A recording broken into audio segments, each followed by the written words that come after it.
Halo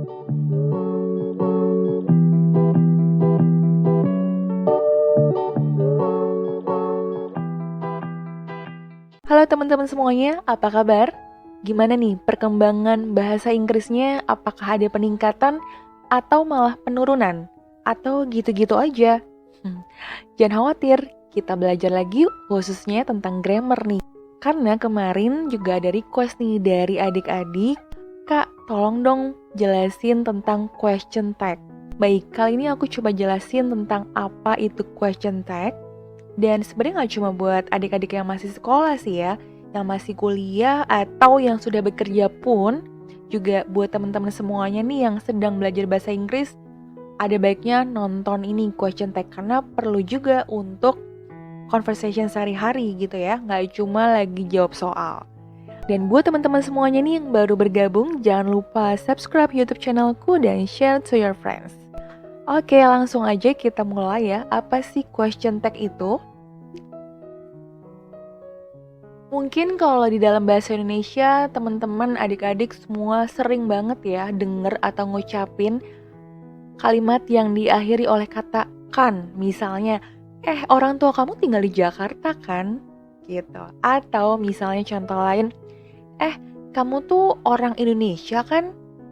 Nah, seperti itu. Kayak pengucapan yang sering dilakukan untuk menegaskan suatu keadaan gitu ya, kayak belum yakin gitu. Contoh lain yang diakhiri pakai kata iya. Kamu sudah pernah ke Bali ya? Gitu. Atau kamu itu asli Sunda ya?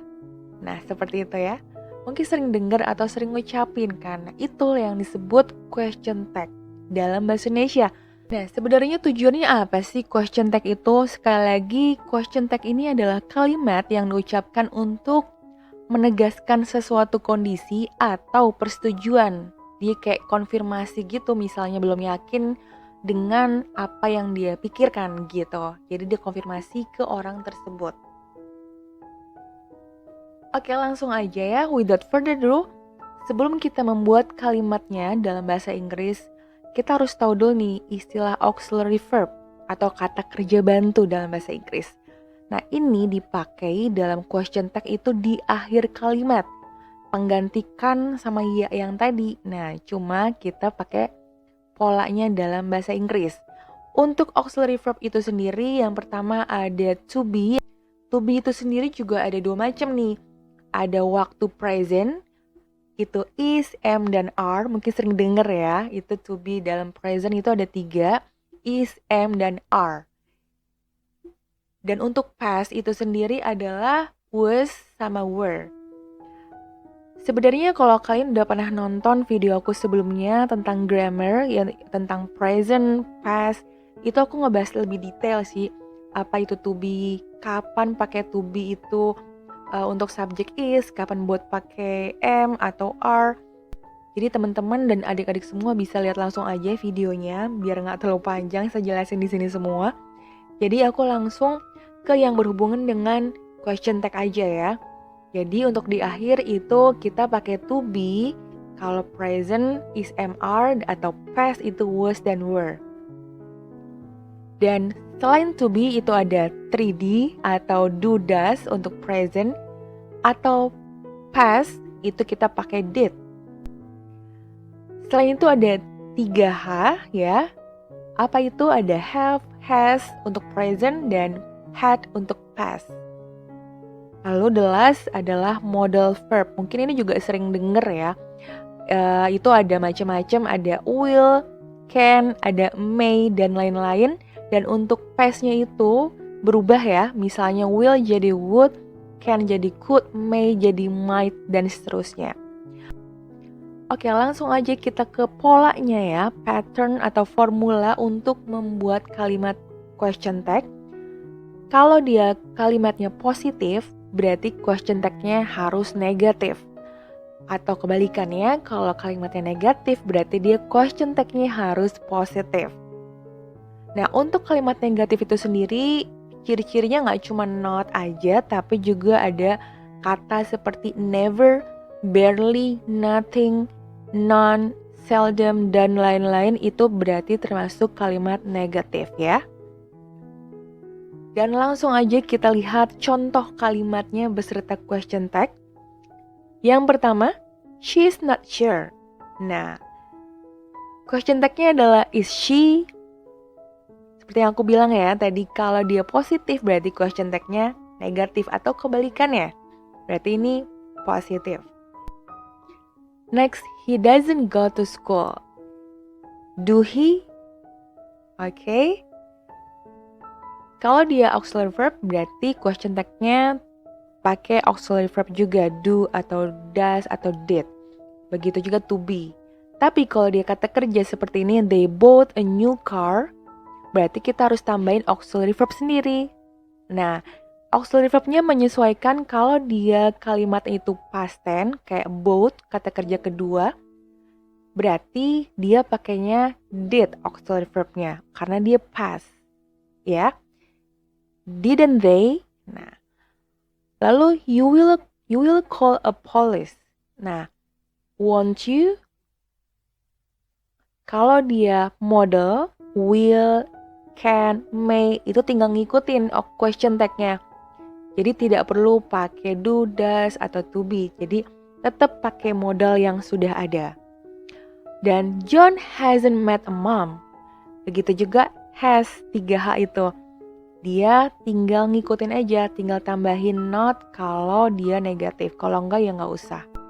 Ada beberapa special condition ya untuk subjek seperti everyone, everybody, anyone, pokoknya ada every atau any atau someone, somebody, itu biasanya pakai they bukan singular ya. Misalnya everybody went home, didn't they?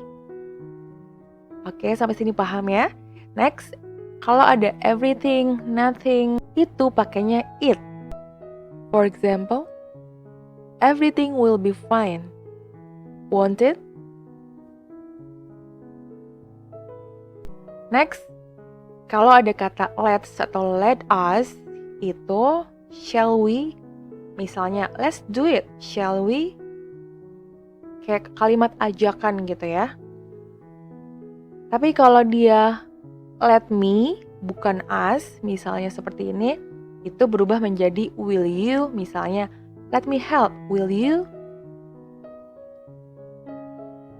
Jadi bukan we lagi, tapi berubah menjadi you kalau let me. Next, I am, itu menjadi are not I, atau disingkat aren't. I'm good looking, aren't I? And next, don't, itu menjadi will you. Misalnya, don't close the door. Jadi kayak kalimat untuk melarang gitu sesuatu hal. Don't close the door, will you? Nah, next tentang kita meminta seseorang untuk melakukan sesuatu hal.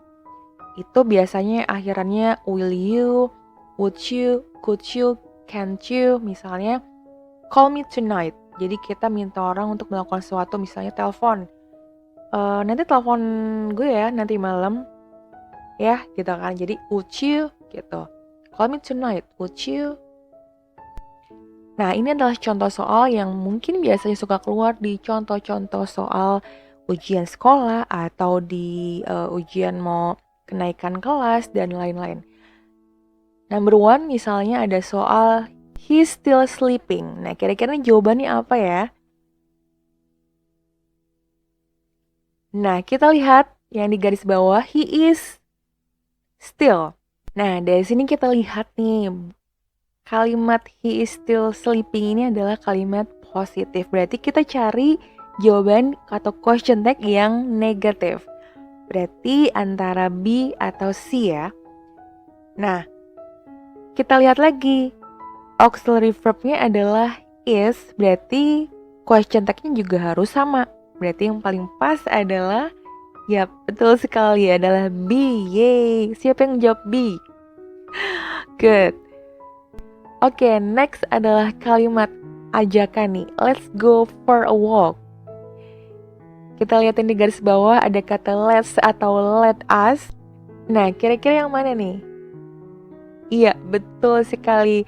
Seperti yang aku bilang, ini adalah special condition ya, kayak ajakan let us atau let me. Jadi tidak berpatokan bahwa oh dia positif berarti dia negatif. Pasti tadi ada yang jawab yang B ya, shall not. Padahal ini special condition, jadi dia tetap positif, shall, dan we. Berarti yang A jawabannya.